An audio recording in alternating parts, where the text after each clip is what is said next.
another episode of Entrepreneurs in Fuego. We're documenting the journey of amazing entrepreneurs and amazing vets. There you go.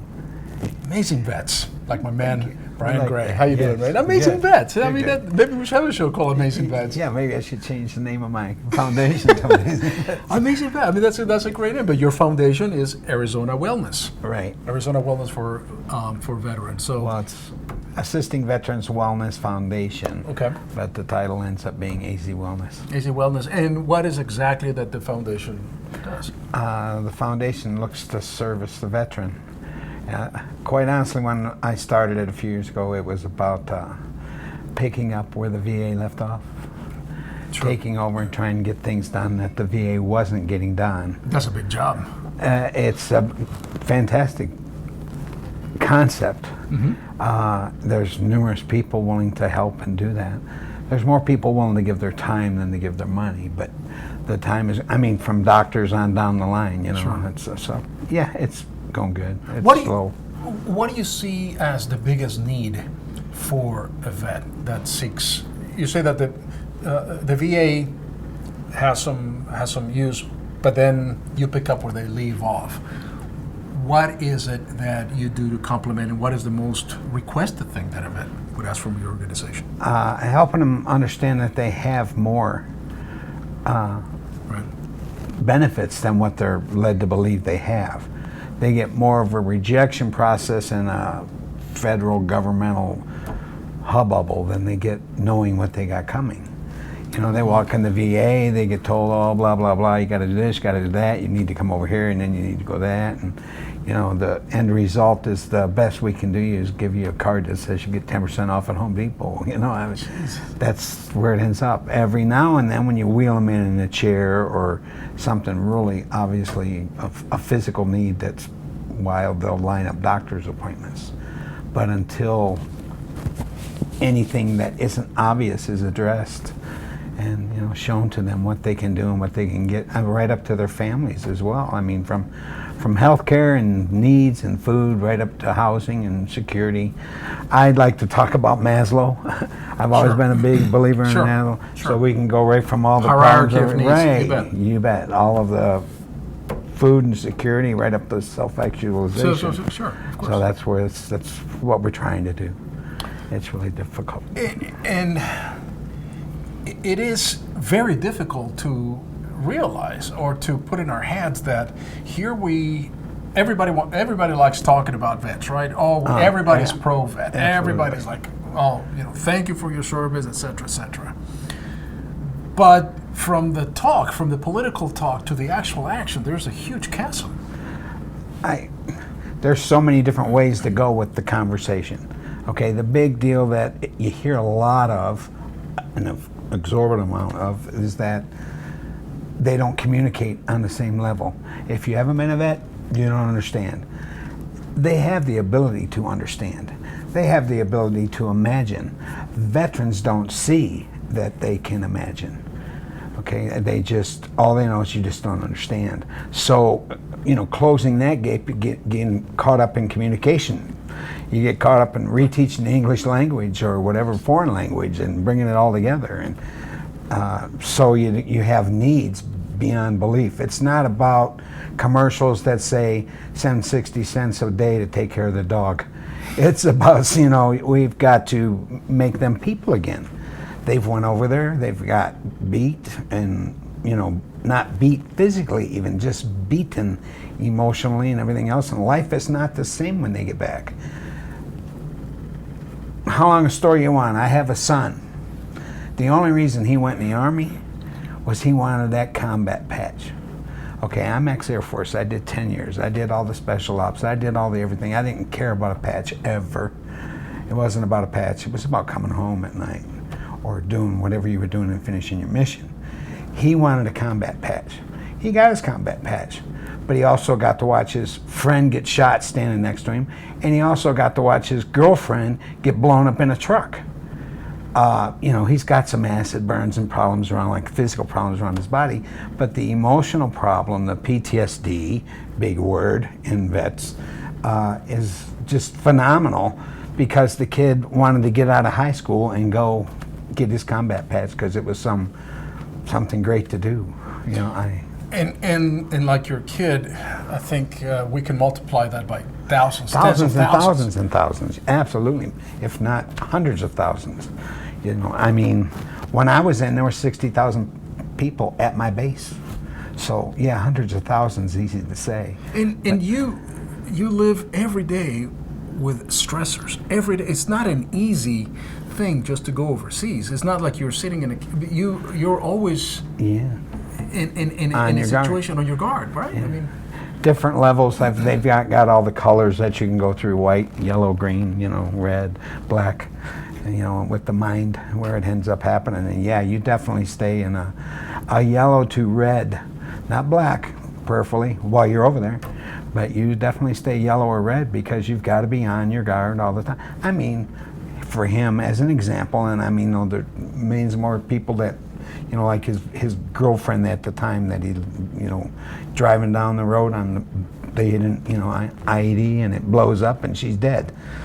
And didn't see it coming. In the same breath, he's standing next to his supervisor getting ready for bed at night and they get shot through the tent. You know, when do you go safe? When do you go, I'm fine? When can I get white? You can't. Not while you're there. Not while you're in a hostile environment. and then when you return, those memories, it's almost impossible to erase. IED, I'll use again, but driving down the road, you don't run over a soda can in the road. It might be an IED. You're trying to drive in the valley down the road, just doing your thing, and you pay attention to what you're going to run. So you are now not a skilled driver for another year or two when it comes to the, you know, the real world. You know, we won't call the war zone the real world, but so at any rate, yeah, we're having to get it all. So we have doctors and social workers and caregivers and just everything that we can get lined up for them to be able to do that. But even with the assistance that you're providing, do you sometimes feel that this is such a huge undertaking? Because there's hundreds of thousands of vets out there that may not be getting the necessary care and help. Right. There's lots and lots of big organizations out there, and I won't name, but they're just big. And they are taking on big situations, but on a lower level. You know, I mean, we're meeting the needs of, you know, 50,000 vets, and if you send me something, I'll send you a washcloth or a blanket or whatever it is we're going to send you so that we can go. That's almost as far as the vet gets. If he, you know, I've got one buddy that got his leg blown off and, you know, half of his arm, and he's got all the stuff where they really took care of him for a year and a half. And then they were done. They were just done, you know. And I mean, this is a young man who's, you know, 23 years old, I believe, a child, a wife, all that kind of stuff. And it's like, you know, we made him a nice prosthesis with a tattoo on it so that would look nice on his arm, and the same with the leg. And, you know, and then it's done. And I mean, there's definitely psychoses that have to be attended to, you know. I mean, they've definitely got brain needs, then they got physical needs, then they just got life needs, then they got people that have to, you know, coach them through talking through things. You know, it's not always just medication. VA passes out medication hard. You got PTSD or you got a mental problem or whatever, here's a medication. So the one of the solutions for the VA, for the PTSD or for the trauma that the veteran is going is just to medicate the problem. Oh, absolutely. Absolutely, they're medicated beyond belief. And you know, and I don't mean to talk about my son, or I could talk about myself or whatever, but everybody you run into, everything you deal with, they can't handle people. I have a whole community that lives way out in the desert, got motorhomes or whatever that they've, you know, have taken and lived out there, and they won't come in here. They won't talk to people. They won't sit down and talk with you. They won't sit down and talk in front of, you know, I mean, the average American has a problem talking in front of people. Yeah. But then you turn around and you ask this guy to just get up and talk with other vets. You know, my foundation runs programs through Arizona Humanities. And we have reading programs, writing programs, poetry programs, stuff like that, where we get 10 to 15 people to attend, so that we can just read books and read the wildest of books from World War II, just to get the guy to open up, so that he can see that there's, at least 15 other people sitting in the room that can understand and associate with what he's going through. So it's everything to open up their minds and just make them whole again. And that's what AZ Wellness and your organization is doing. It is phenomenal, man. I mean, it's a labor of love. Oh, I don't have a problem with that at all. Yeah, it is. Because you're giving back, and it's hopefully through our own Top Foundation organization we can assist, even if it is a little something just right now, just getting the message out. People out there, look, help.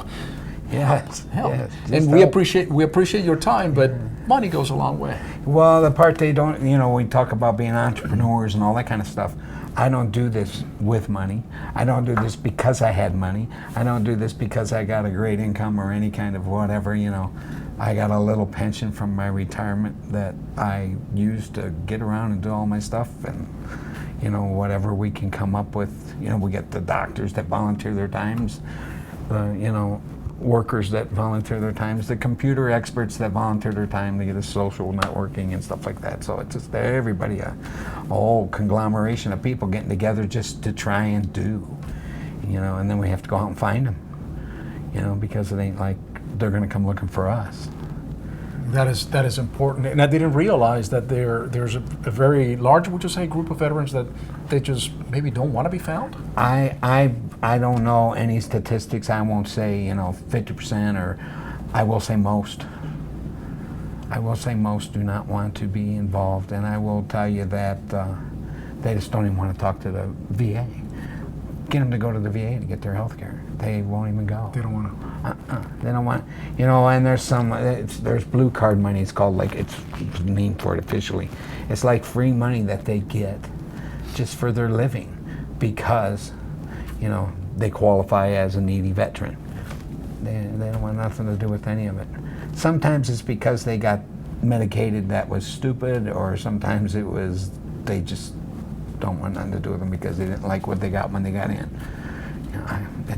It's difficult. We're going to do whatever we can from our end to I would appreciate that. Man, this is a first step, just to absolutely get the first step out.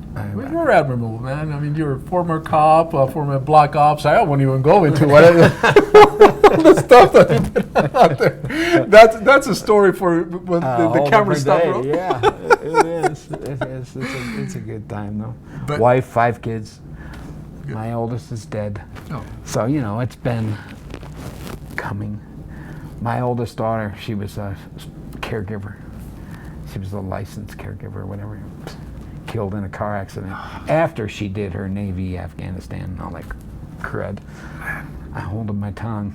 Yeah. Well, we're with you, brother. I mean, in anything that we can do from our end, and you know that. I mean, I am personally committed to assisting vets and assisting your organization in anything that we can do through our own Top Foundation. Man. Here is where the actions speak louder than absolutely, than any and kind that's of the truth. words, right? That's the truth. Ain't that a bitch? All right, my brother. All right, thank you. Thank you very much. Thanks a lot, Brian. I appreciate it. Thank you for everything, brother. With that, we're out.